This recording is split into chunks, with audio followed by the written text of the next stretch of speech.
আজকে বাড়িতে বানাচ্ছি খুব সহজেই চিকেন ব্রেড রোল, যেটা কিন্তু বানানো খুবই সহজ আর আমি ওভেন ছাড়াই বানিয়েছি। তো চলো রেসিপিটা শুরু করা যাক। প্রথমে ঈষৎ উষ্ণ গরম জলের মধ্যে ইস্ট আর চিনি দিয়ে ভালো করে মিক্স করে ইস্টটাকে অ্যাক্টিভেট হতে দেবো। ইস্ট অ্যাক্টিভেট হয়ে গেলে ময়দার মধ্যে নুন, একটু গুঁড়ো দুধ আর ইস্ট দিয়ে ময়দাটাকে ভালো করে মেখে নেবো। মাখার সময় একটু বাটার দিয়ে কিন্তু ময়দাটাকে স্মুথ করে মাখবো। তারপর ময়দার গায়ে একটু তেল দিয়ে ময়দাটাকে রেস্টে রেখে দেবো প্রায় 3 থেকে 4 ঘন্টার জন্য। ততক্ষণ একটা চিকেনের পুর তৈরি করে নিচ্ছি।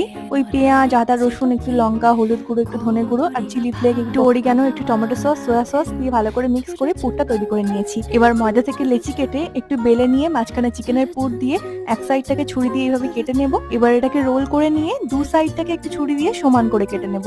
তারপর একটা পাত্রের মধ্যে বাটার পেপার দিয়ে দেবো এক একটা চিকেন ব্রেড রোল গুলোকে, আর ওপর থেকে একটু দুধ আর ডিমকে একসাথে মিক্স করে একটু ব্রাশ করে দিয়েছি, আর দিয়েছি একটু তিল। এবার এটাকে কড়াইতে বেক করে নেব প্রায় 40 থেকে 45 মিনিটের জন্য। ব্যাস তৈরি আমাদের চিকেন ব্রেড রোল।